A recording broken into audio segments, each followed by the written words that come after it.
You're tuning into Black and White Sports on YouTube. The no-holds-barred truth on sports.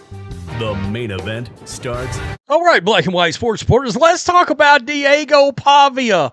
Oh my goodness, he's going to be a Raven. Sort of. Rhodes, he got a contract. He did get a contract. Oh, Rhodes, it's a 3-year contract. Oh, but all undrafted free agent contracts are 3-year contracts. First round, 4 years, 5th-year option.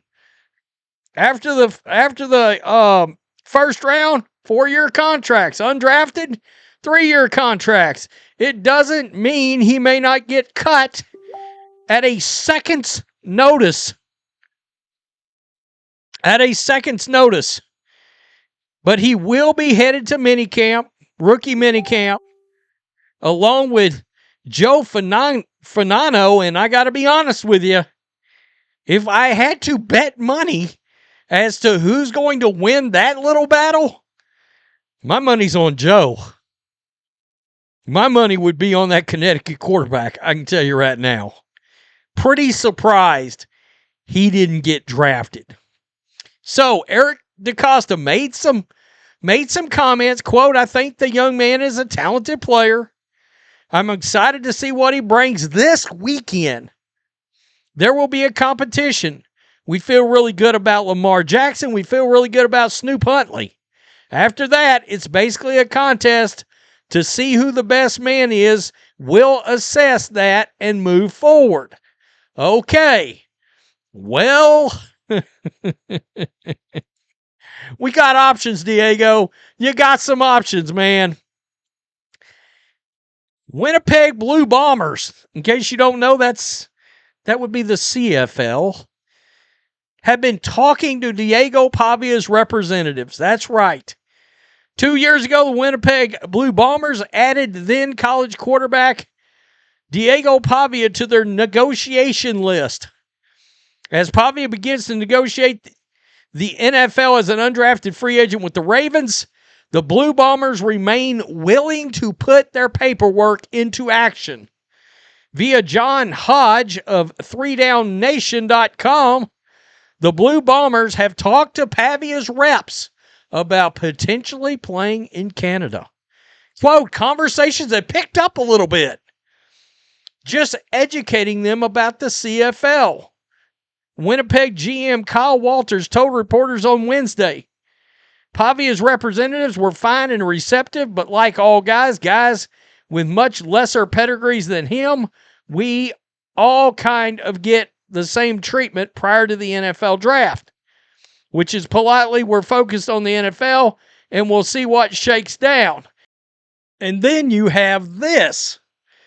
That is co-owner of the UFL, Mike Rapoli, on with Pat McAfee, talking about not only Diego Pavia signing with the UFL, but getting him in a game this weekend. If Diego Pavia wants to play, they will get him in a game as soon as this weekend. Okay, so we have followed the UFL and the XFL and the USFL and all these spring football leagues. Normally, they are managed poorly. They don't get a lot of ratings. They don't have the greatest quality of ball. You come in with great energy, great juice. Feels like the league is feeling it from you. I pitched an idea about Diego Pavia being like a perfect blueprint for your league. You came back and responded, yes, I would absolutely love it. How does it work? If Diego Pavia was to somehow decide he wanted to join the UFL before maybe joining an NFL team, which is certainly still possible if he was to finish this UFL season, would he be able to play this weekend? Do you reach out to him? How does the UFL work out as a whole? I mean, it's funny, Pat, because everything you just said was true about our entire league. And I also get motivated when people send me your clips and you call it like the USXFL. Yeah. There's been a lot of names. I love that, by the way. It's motivating, to be honest with you. So it works this way. We can call him today. I can suit him up tomorrow and we can play. It's really up to that. The ability that we can do things in this league. And when you said the businesses were run poorly, they were not run like like an entrepreneurial company. Like this is an entrepreneurial company. Like you can't make this a corporate league. You can't make decisions over a 10-year period because it's going to take time. It's going to take energy. It's going to take money. It's going to take innovation. It's going to take time listening to the fans.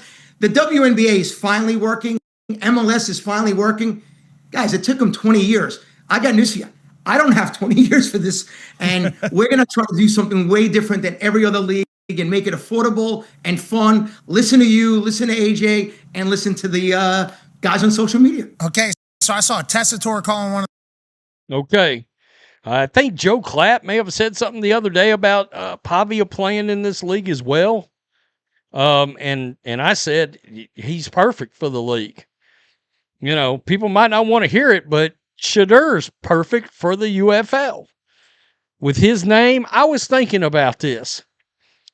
Before I shot this video, I was like, you know, if I'm this league, I am trying to get former big-name quarterbacks in that league playing.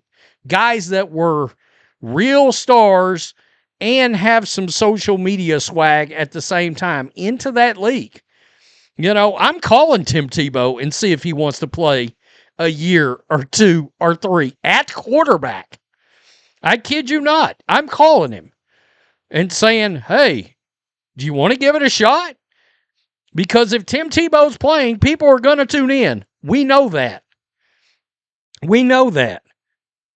Call Johnny Manziel. I mean, honestly, call Johnny Football. Worst case scenario, he goes out there, he ends up being the second string quarterback, can't play, he's sitting on the bench. Or maybe he comes in and shows a little something. But that's what this league needs, is some actual names at quarterback and some guys that's got some kind of a fan following. All right? Some kind of a built-in, bring the fan following with them into the league. You know, I don't know that Johnny could do it at this point. I really don't. But it's my understanding he's got his shit together finally. I think he's, 32 now? Something like that. Well, he's young enough. He's young enough. You know? So, in fact, Kevin Sumlin is come to think of it, is the quarterback or the coach for one of the teams, Houston? Wasn't Sumlin his coach at Texas A&M? I may be going crazy. I may be wrong, but I just, it seems like maybe Sumlin was his coach there. And you may be like, are you out of your mind, Johnny Man? I'm talking about those kind of guys. You know, those kind of Diego Pavia, Shedur, Tim Tebow, those kind of guys. And see if they want to play 5 years. You don't know if your league's going to be around 5 years. You know? And I don't know. I'd be considering something that could jar the league and catch people's attention. And I mean, if you're flipping around and you know Diego Pavia is taking on Tim Tebow, are you not watching that? Because I am. I'm stopping immediately. And I'm watching that game. I'm already watching, but you get the point. You get the point. A lot of people trying to do victory laps over Diego Pavia's undrafted 3-year contract. Okay, it's the same contract everybody else is getting. That's not unusual, and it's a little weird that it took so long. You know, Haynes King was basically signed undrafted with the Panthers before the end of the draft. Before the end of the draft. When the draft was over, bam, it was announced immediately. You know, it took a while to find Diego a spot. Ravens are going to try him out. We'll see how it goes, I guess. But in all these guys, you know, in the case of Pavia and in the case of Shedur, you get on the field and get actual reps playing. Yeah, for a guy like Manziel and Tebow, they're not coming back to the NFL ever. But it can still be a developmental league for the younger guys. even with some of those superstar veterans from college being involved. I'm just putting it out there. I'm just throwing that out there. Tell me what you think. Peace. I'm out. Till next time. Thanks for watching the show. Be sure to like, comment, and subscribe. Be sure to tune in next time on Black and White Sports.